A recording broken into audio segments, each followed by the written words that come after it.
So hello, everybody. It's my distinct pleasure to welcoming you to this new podcast, which we have the pleasure of doing with Dr. Irene Buvat. Thank you very much for joining us, Irene. Dr. Buvat is a research director at the French National Research Facilities with a particular focus of her domain, which is related to medical technologies. And the reason we have asked Irene Buvat to join us today is that she hopefully can share a lot of insights into how to best merge an interesting upbringing, not to say the word career, in medical imaging, being a physicist. We'll talk about this in a bit, as well as merging it with family life and a particular role of females in the STEM technologies. And we have talked about this before, and we'll cover some of these aspects in a more interactive manner as we go along. But without further ado, first of all, thank you very much, Irene, for joining us. It's a real pleasure. I looked forward to this podcast for a long time. And perhaps to those who don't have the pleasure of knowing you, you could briefly introduce your upbringing, professional upbringing, and how you ended up so far as a research director at this prestigious institute in France. So thank you, Thomas. First, thank you for inviting me to this podcast. And so how did I end up being a researcher in medical imaging? My path was actually quite convoluted because my baccalaureate was in literature. And then I studied math and physics, and I graduated in nuclear physics. And this is when I got interested in the medical applications of nuclear physics, basically. So I did my master internship in a hospital to get acquainted with, at that time it was mostly scintigraphy. And then I was offered a PhD on scatter correction in scintigraphic imaging. So it was an excellent mix between, physics, scatter correction, and medical application, so medical imaging. And so this is how I came to do some research in medical imaging. And then after the PhD, it went quite well. So then I went for some postdoc, first at University College London, and then at the National Institute of Health in Bethesda, where I learned PET, positron emission tomography, before getting a permanent position in France. And I went back to France because I got a permanent position as a researcher there. You touched already on a couple of very interesting points, but let me pick up the first one that I must admit I wasn't aware of, that you studied literature first, and then what made you turn from the humongous amount of words to formulas? This is one of my defaults. I am interested in quite a lot of things, so I didn't know whether I want to, to go into humanities or sciences and so just I first studied literature because I liked it, philosophy, and then I decided maybe I would have more job opportunities in physics, and I was also very interested in physics, so that's why I did a master in physics and specialized in nuclear physics.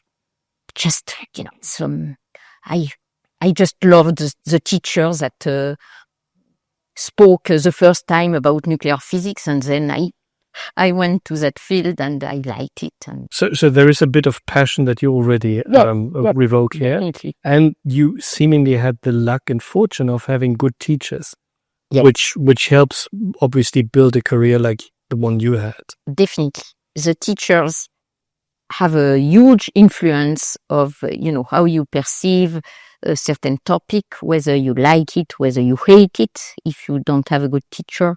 So this has a definitely huge impact. Do you do a lot of teaching yourself as well? Yes, I do. Not a lot, about, let's say 40 hours a year. Mm-hmm. But I love teaching because this is you keep a close contact with young students, and I really like that. I enjoy teaching. We'll come to that, how to engage with the young and next generation, as I say, in academia in just a second. You mentioned one more important item I felt in passing, which is that you went to the US. So you went abroad as part of your professional upbringing. What did that do to you? Was that a wish of yours, or was it incidental? And what did you learn from it? And what would you recommend to newcomers about moving out? So this is an interesting question, because after my PhD, this is my PhD supervisor that told me I had to go abroad, and he wanted to send me to the United States. Mm-hmm. And my mother didn't want me to go to Chicago because that was a terrible place. And he wanted me to go to a lab that was in Chicago. And, I never went abroad at that time. Mm-hmm. So, going to the United States as a first experience abroad somehow made me afraid of. So I first went to the UCL in London, which was closer. It was easier to go back and forth between Paris and London. And your mother was more pleased with you? And yeah, London was supposed to be less dangerous than Chicago. So that's how I ended up doing a first postdoc in London. And then, once my family could see that I was able to manage out of France, it was okay. The next jump was to the United States. Mm-hmm.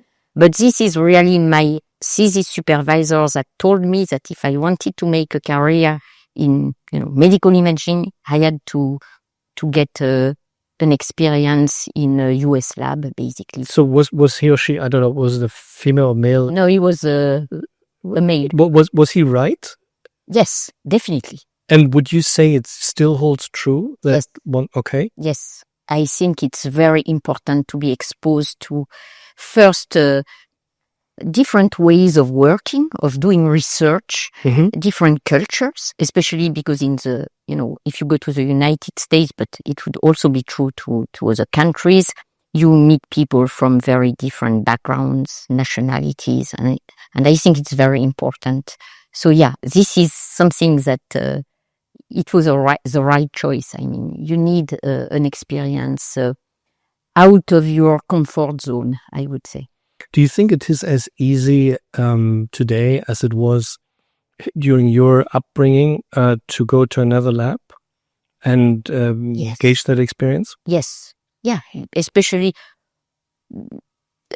so maybe not in the UK because of the Brexit, but in the United States or in Asia, it's and you have to get that experience. It's very useful. You learn a lot. I think this is the time I learned the most, actually. Now, this was, if I may, from your subjective position, it was very rewarding to go there, right? You seem yes. to have enjoyed it. Can you tell us about the lab there, how they perceived the incoming foreign visitor? Was there a culture for embracing openness and multinational engagement? Yes, and I was lucky because they just loved French people. So, they had when I left, they hire another French guy, and there was a list of French people that went there. And my supervisor was Steve Bacharach. Mm-hmm. He really loved France, and he was very happy to welcome, students or postdoc from France. So, and he also had people from many countries. It was a very multinational place at that time already. So it was extremely fruitful, and I really learned a lot there. And I would recommend, any colleague who want to make a career in research to go to different places to see how it works in other countries, the grant systems, what you can do, what you cannot do. It's extremely. Well, I would totally agree with that, because it also makes you aware of your own limitations to some extent. Yes. It makes you, I think, become a bit more modest and welcoming of the assets of your co-workers. So in addition to learning about the formalisms of science in different countries, I think getting exposed and challenged by other individuals and nationalities as scientists is a good thing. And you brush up your language, which Indeed. So I fully agree. This is, all positive.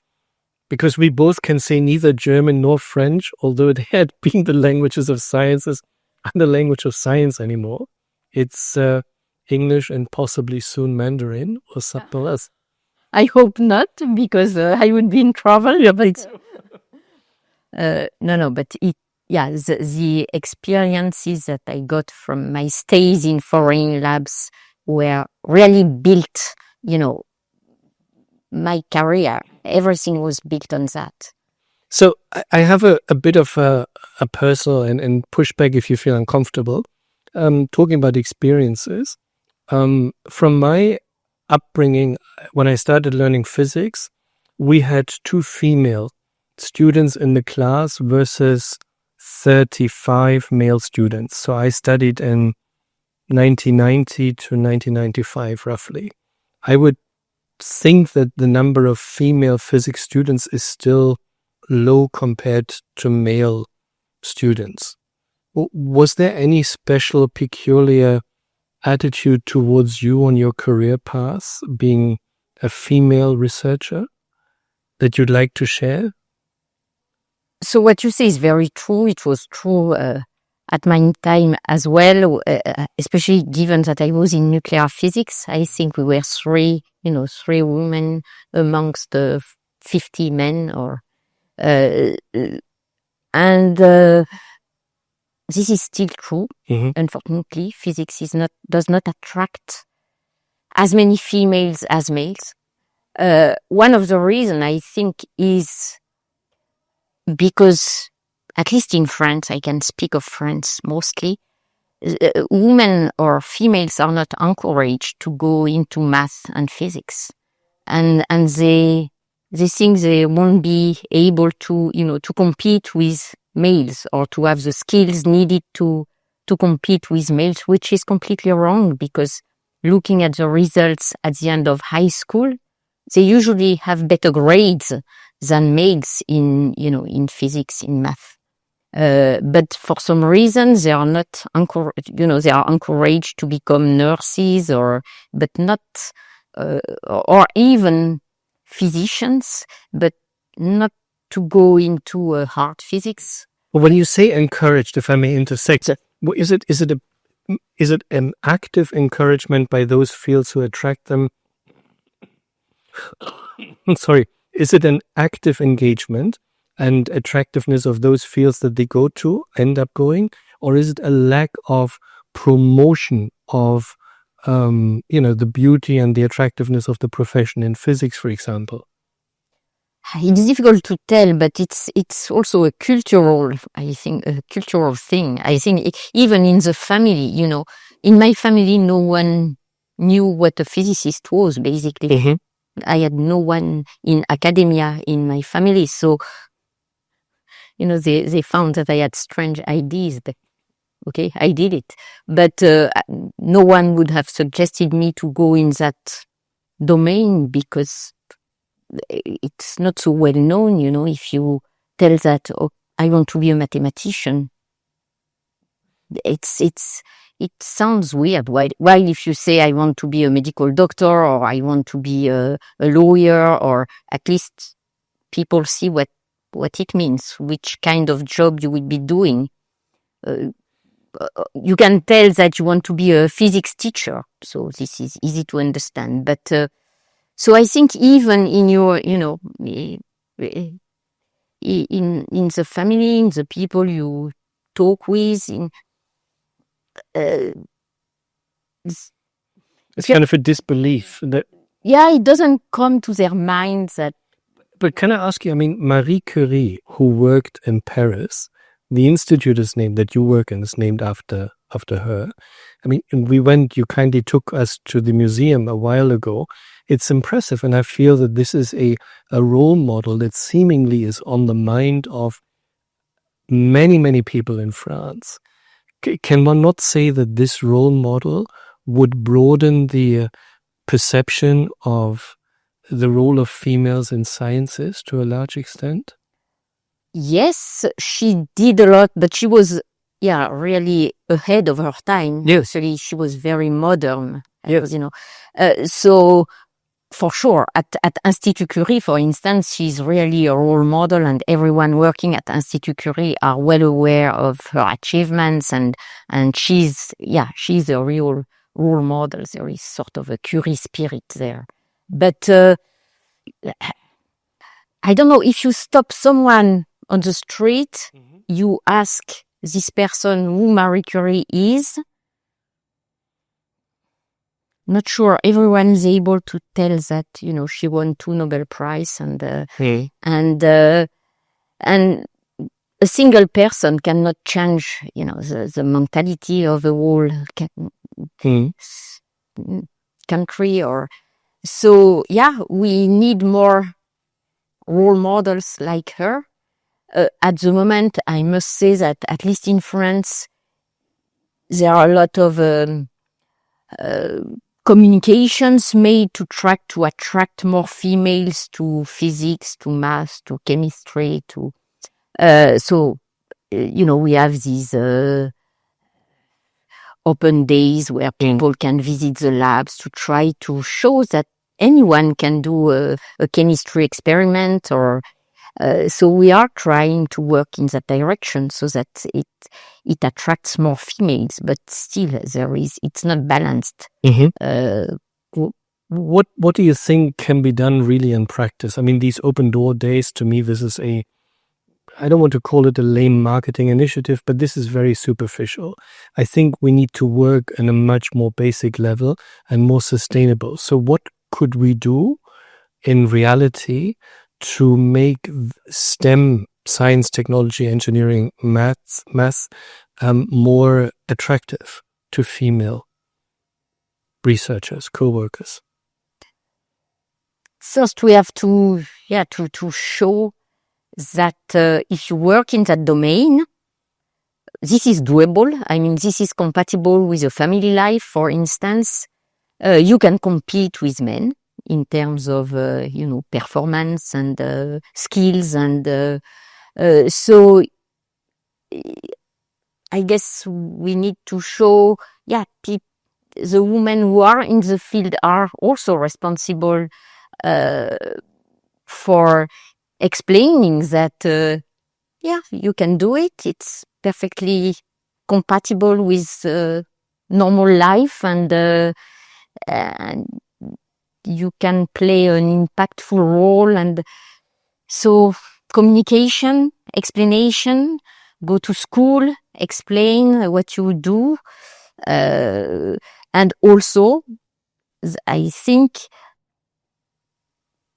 again, I will give a French example, but in France, if you want to do research and get a permanent position, you get a permanent position very late, at about 35, which is very late. If you want to start a family, sometimes you don't want to wait, till you are 35 to start having kids. And this is an issue, because many bright candidates will turn down an academia career because they do not want to wait for so long before having a stable position where they get paid at the end of each month without having to wonder what their position will be in 12 months. So this is part of the problem, I think, at least in research, and so in academia, in STEM, you get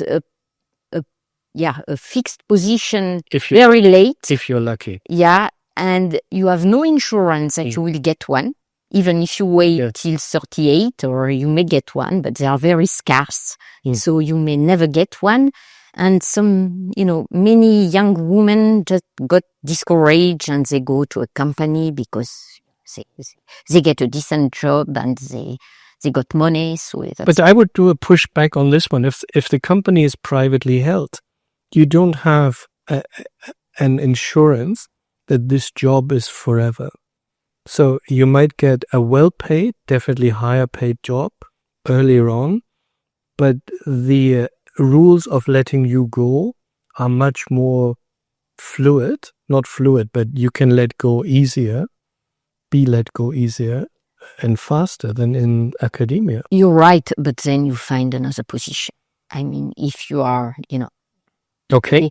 If you are qualified, you spend 2 years in one company, then, if you are made redundant, you will find another place too. So do you think there are too few positions in science?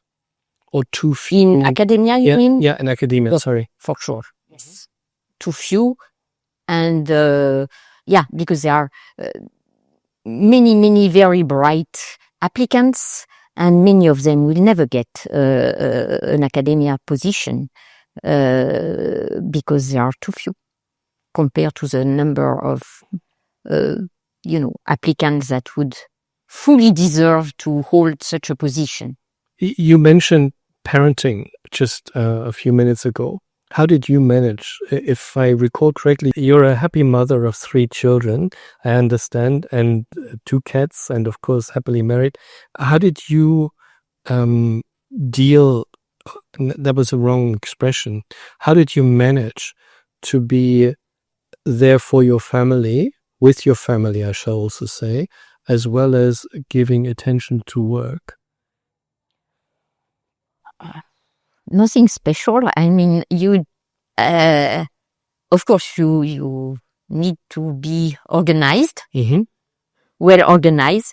You need help, so you cannot do everything by yourself. So you need to accept to be assisted by your family, your friends, or. I must say that I have a wonderful husband who did a lot. When is he from the same field, or? Yeah, he's a computer engineer, so he could understand. He did a PhD.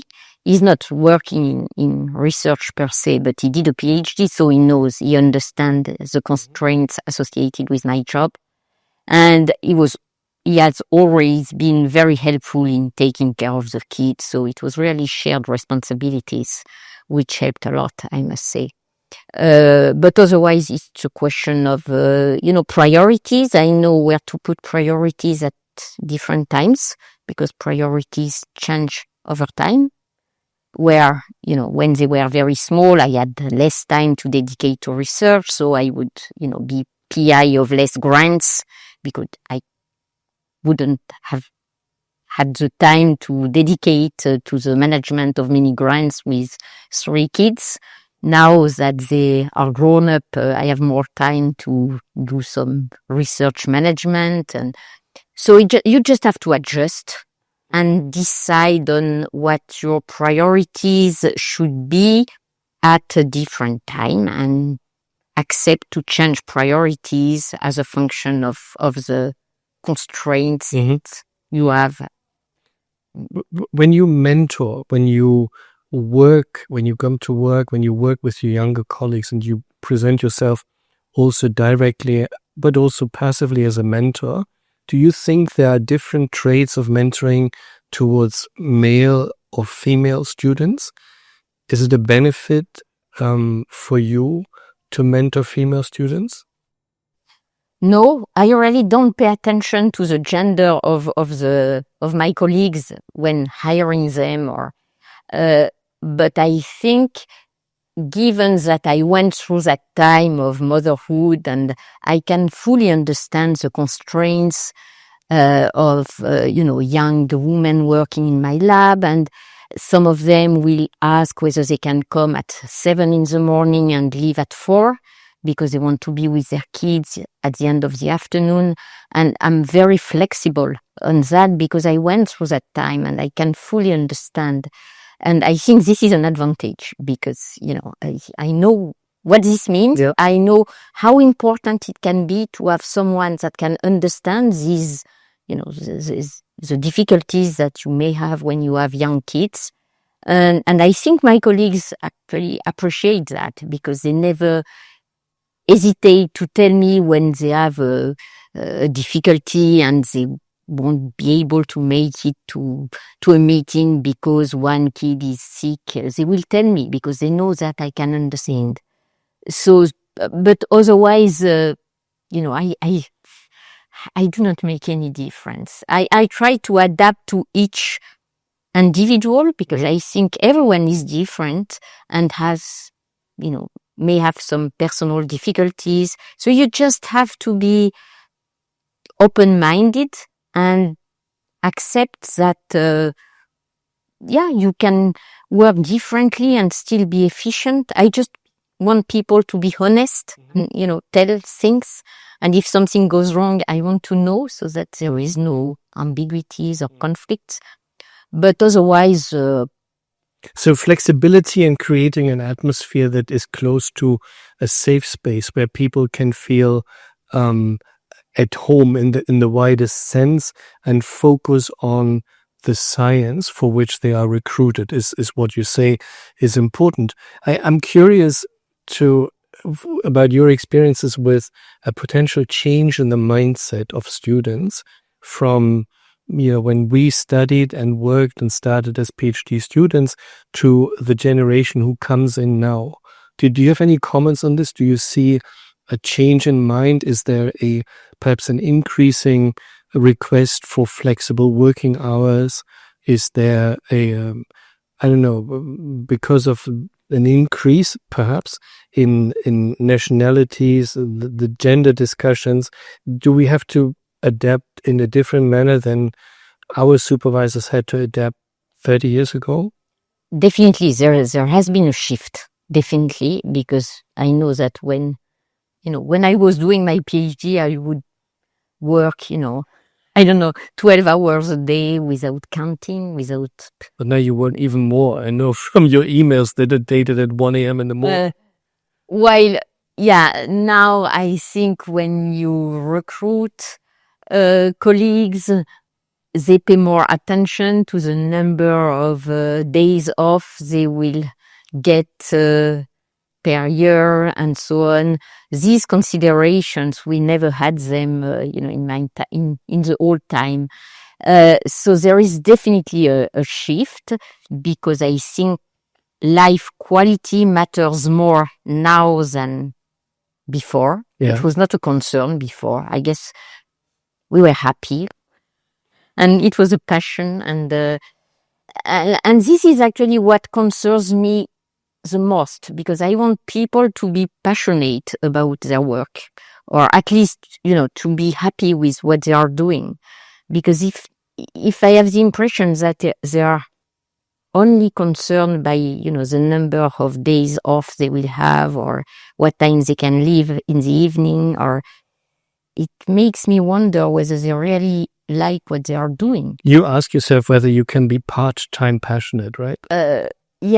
So this is my concern, because I think to work well, you really need to like what you do. Especially in research, you need some passion, I think.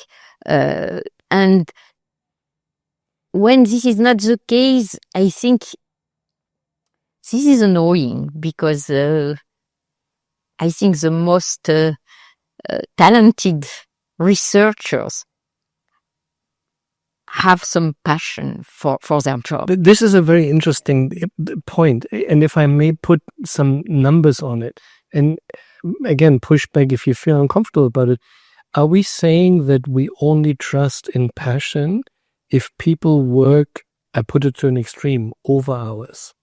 No, not at all. Or No. Could someone who asks you, look, Professor Buvat, I have a kid at home, can I come work from 9 to 1? Could that person also be passionate? Yes, Definitely. No, it's not a question of the number of hours that are spent in the lab. Not at all. But just the, the spirit and expression of liveliness, questions. What you're saying is that, the engagement is what counts. Yes. Yeah. And the fact that you are, committed to your job, but you do it because you really believe in the importance of what you are doing. You are part of a team, and you really understand that what you are doing is important as a team effort, for the whole team. And I think this is important. And again, it has nothing to do with the number of hours you work a day, or of course, usually when you want to do your job well, you do not really count your hours. But if you have a family, of course, you won't be able to work 14 hours a day on your job, which is perfectly fine. So no, it's just the way you engage into your job, which reflects whether it is just to earn money or whether it is really something that make you grow, basically. How just come to mind, which was not a pre-discussed question, but it comes to mind, how do you choose the perfect candidates for your team?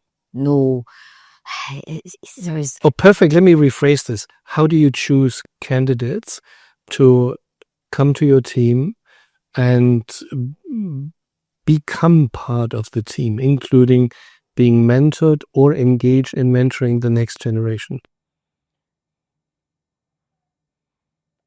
Just by, interviewing people, you already... What do you focus on? Their enthusiasm, the reason why they want to, to work in our lab, their motivations, basically. Their enthusiasm, their past experience, whether they are curious, or, of course, their technical skills. This is also very important. The way they see, they consider the job. But I also make wrong choices. And I'm not always right. Sometimes it's great. Sometimes I make mistakes. And what happens then? Then you just have to recognize that you made the wrong choice, and you stop the contract whenever you can. No, because but people can feel that they are not at the right place. I mean, usually it's you are not the only one that realize that the person is not where he should be. It's usually both ways. I mean, if you are not in the right working environment, you feel it. So usually you can agree that it was a nice experience, but it has to come to an end because it did not work so well, or there is no future for that experience. And that's fine. I mean, you also need a large diversity of profiles in the lab, I think. So even sometimes you hire someone for some tasks, and you realize that he's not very good or she's not very good at this task, but he could excel in other types of tasks. So you can just, change the focus on his or her work, and things can go very well. So again, I think the main word is being able to adjust and be flexible, because everyone has some, great qualities and also limitations, but everyone can be useful in the lab. So I'd like to steer you to one observation that I made, and that I think describes it all, which is the word trust. I think trust, to me, as I've moved along in my career, is the essence of a good team. If you trust another person, you can acknowledge that you made a wrong decision of asking him or her to do that, while she excels actually in another part, and at the same time I expect from another person to say I made a mistake and I'm now doing it this way, and we'll talk about it, but there should be no, repercussions. I want a trusted relationship with my coworkers, and I think that is the basis for success, not to say, but for a smooth and most efficient co-working. I could not agree more. I fully agree. Trust. Yeah, you have to rely on trust and people you can rely on. Mm-hmm. These are the two things. Mm-hmm. You want to trust their judgment, their work. You don't want to have to check everything. And make sure you can rely on them. And I fully agree. These are the most important qualities when you choose your colleagues or the people you want to work with or the environment you want to work with. This is extremely important. And I came to think of it when you said you advocated cross-disciplinarity in a team, which entails different languages. We're all caught in our own little language bubble. And in order to communicate on par with someone else, you need to have a baseline of communication, which is, I like you as an individual. I appreciate your differences. And, tell me about your work. I tell you about mine. How can we work best together? Yeah. And also, I think another thing which I find important is mindset. Mm-hmm. I mean, you can see that when people work in a lab, you also exchange a lot of, some private conversation. So you can understand the mindset of your different colleagues and it matches or it doesn't. But you can feel that after a short while and then it's fine. I mean, you can realize that some people are not at the right place. And this is fine. I mean, the same when I was in a place where I had the impression that I was at the end of an experience and that I would not be able to learn much more from that precise environment. I quit and I went to another place and built something else because I want to always grow in experience and always be challenged by people that are more clever than me. So that's fine. I mean, and I did not feel that it was failures. I mean, where you are at the end of an experience, that's perfectly okay. You want to go elsewhere to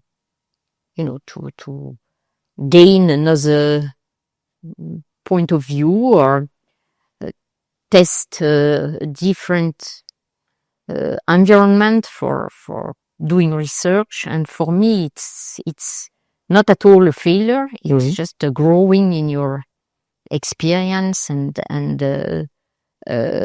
same. So when someone leaves the lab because this is the end of his contract and he doesn't want to go on in my lab, I don't get upset. I mean, I think this is normal.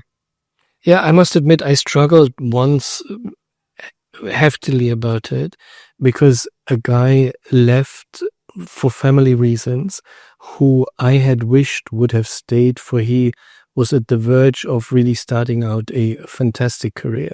But it's me imposing my thinking on him.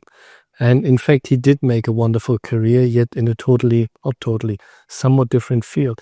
But I felt really irritated and I struggled a lot with him leaving, who was very dear to me and to the team. So it can be a painful experience, almost like a breakup, I have to say, even though it's purely professional. And you're right, we have to learn to let go. And in fact, the task of mentors is to give individual interim opportunities for people to leave and support them if they are happy. That's our biggest, mantra, if you will. We should make them happy because we made our way, if I may say that. Yeah, and you cannot decide for someone else. Correct.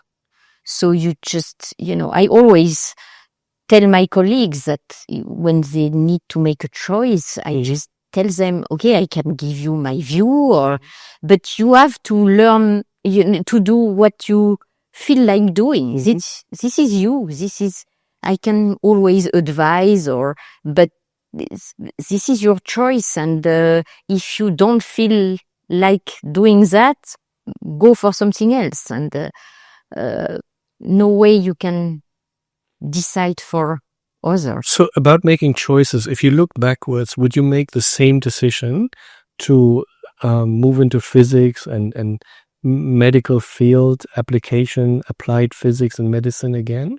Or would you stick to literature? No, I'm happy with what I've done. I do not. What's good with literature is that you can, I can read. Yeah, and we can continue reading. Exactly. I don't have to be in humanities or to read, and so that's fine. Why? Maybe if you are in literature, it's more difficult to get very deep into technical stuff, and so no, I do not have any. What would you say as a physicist, right? It's a natural scientist. What is your impact, it's too early to talk about it. I want to say legacy, but what would you feel very fond of having contributed? I think some of our achievements, not only mine, but the one from the people I work with, have been through open science, actually, because we have been highly involved in software development that we shared. So a simulation tool for numerical simulation of medical scans, so GATE, which has been very impactful in the research community. More recently, what we are doing in AcademiX, sharing a user-friendly tool that makes it accessible to medical doctors who do not have any computing skills. And, I feel happy about that, because last time I was at the European Congress of Radiology, a radiologist came to me and he told me that he went to that field thanks to LifeX, because he started with AcademiX.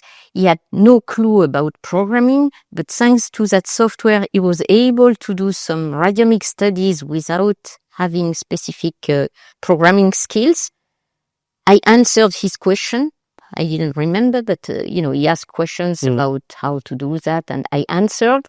And he told me that it was thanks to that he got his master, master in science, and then he could specialize in radiology, and he was so happy. And, it was rewarding. Yes, I can imagine. Because I was not aware of that. And I think these open tools have been quite impactful in our community, which is great. I mean, this is rewarding.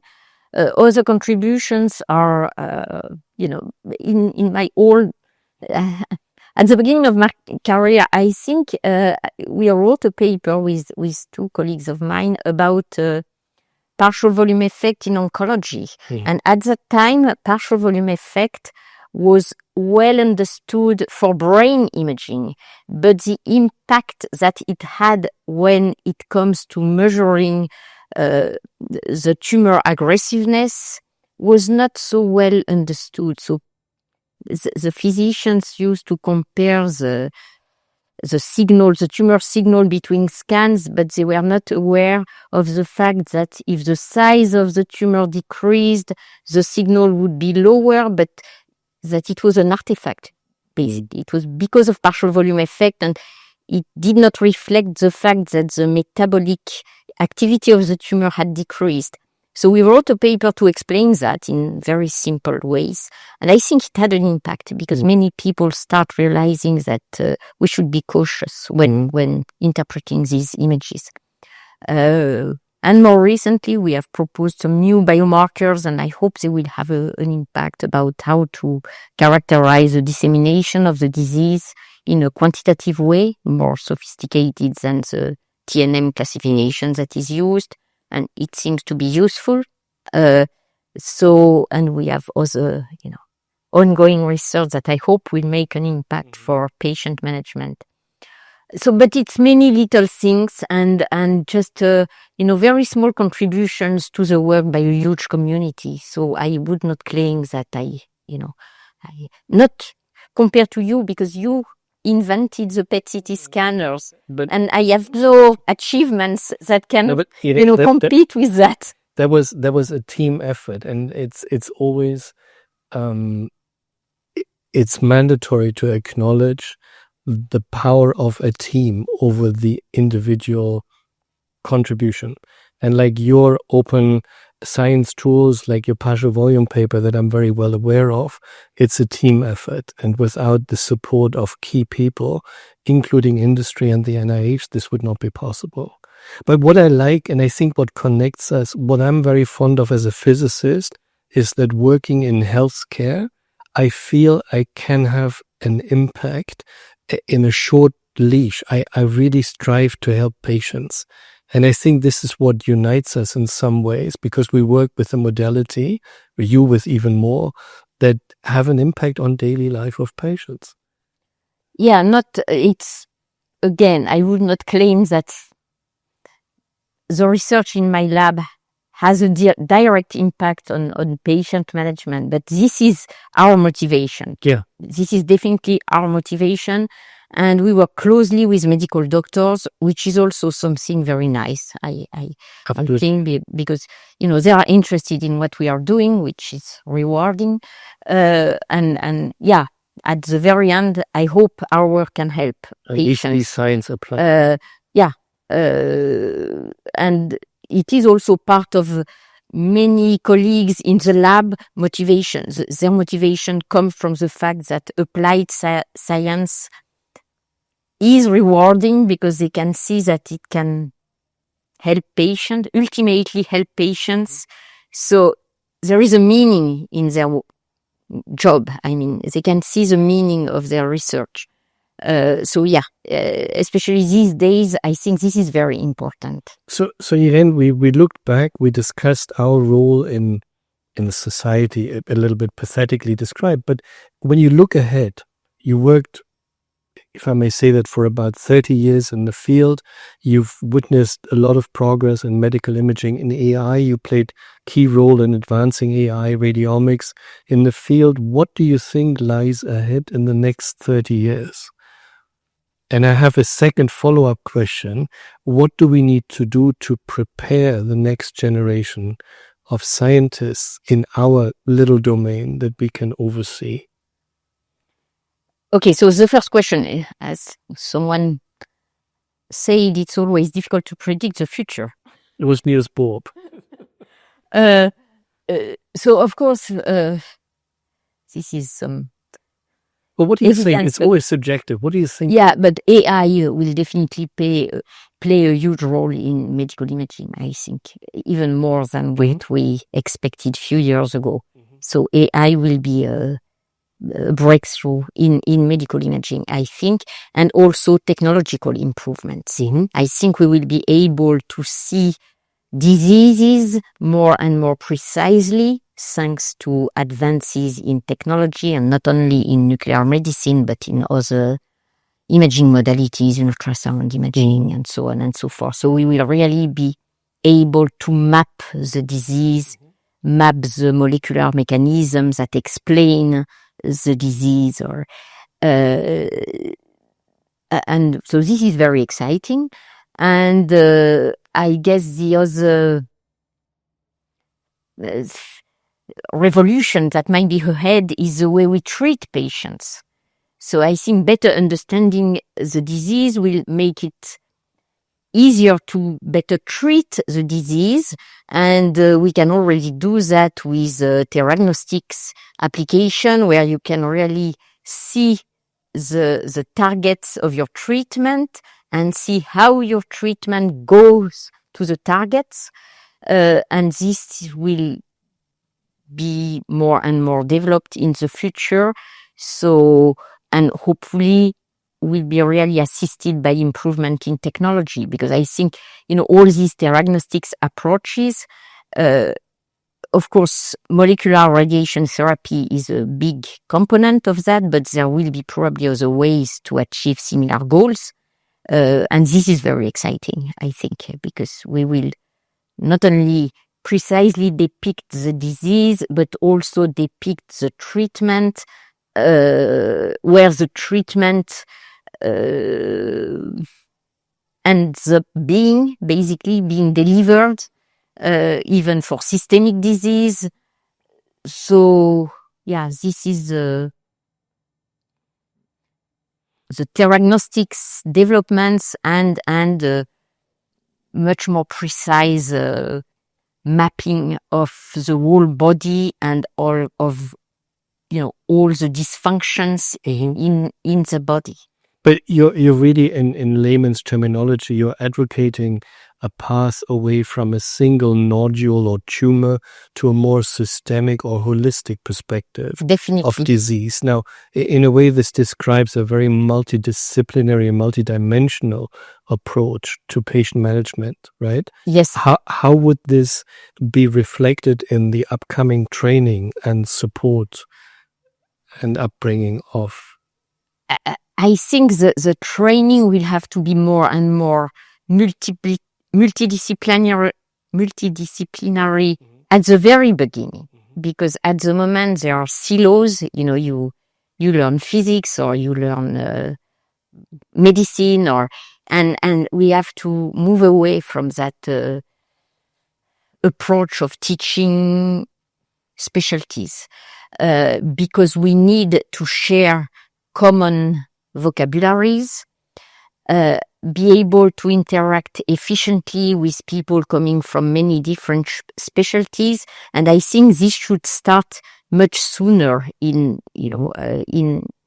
the cursus when you study. So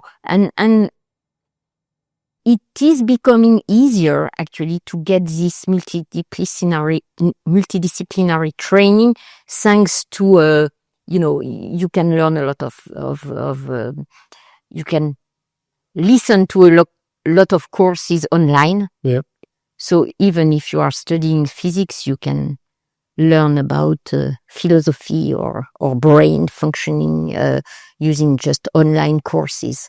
But this has to be amplified, because we need these people that can talk to experts from different specialties and that can bridge different scales in time and in space and different specialties. So, for instance, neural networks in artificial intelligence. Ideally, you would need, the computer skills so that you can build a network, train the network, and understanding what you are doing. But I think it could be helpful to also understand the biology of our brain, because there might be interesting interactions, and maybe we could design neural networks differently if we had a better understanding of the biology of the brain. So this multidisciplinary training will, I think, become mandatory.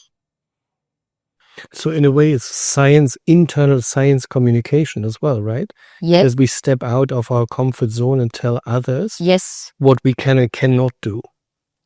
Yes, that's right. Yeah. So of course it's difficult, because you cannot. The danger of that is that you have a too shallow view of many specialties. You still need to be able to go deep into some of these specialties, because if you stay at the very shallow level, it's not good either. So this is difficult, but because you have to be an expert in some fields and still be able to understand other fields, even in a more shallow manner. So this is challenging. Willing, if I may add this, you need to be willing to do that, right? Yes. Because we all have scarce resources. Yeah. You need to be curious. Yes. Basically. And then we are back at what you said earlier. You need to be passionate about what you do. Yeah. But I think the technological means that we have at the moment, you can access knowledge very easily through a computer. Mm-hmm. You don't need a teacher that will teach you something you can find it on the internet. And this will be very helpful. If you are curious, you can find the information and, get trained in that domain. So you just need curiosity, a lot of time, passion, and enthusiasm. You already precede the answer to the last question that we typically ask our esteemed guests in the podcast, which is, given your experience, your love, your passion for your own profession, what is the mantra that you would share with the audience who stayed tuned for the duration of the podcast, or just fast forward to the last minute? What do you have a line of call to duty or call to passion? No, but what I often say when, people start getting discouraged or in their research is that I think the most interesting things are what you do not understand. When you get results, some results that you do not understand that were unexpected, because I think these results that are the most interesting and that might lead to great discoveries.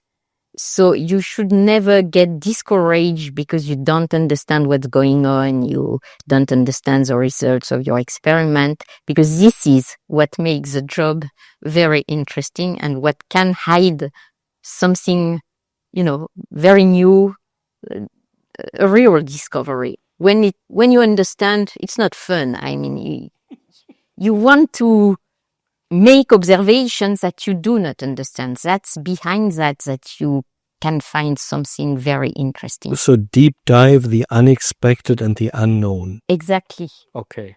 Yeah. So well summarized. Much better than what I did. A wonderful punchline to this really interesting conversation. At least I can only comment on your engagement. Thank you very much indeed. No, thank you for inviting me. It was a pleasure. And look forward to continuing working with you and seeing next generation come to the floor. Yeah. Yeah. Thank you. Thanks you all for listening. Thank you.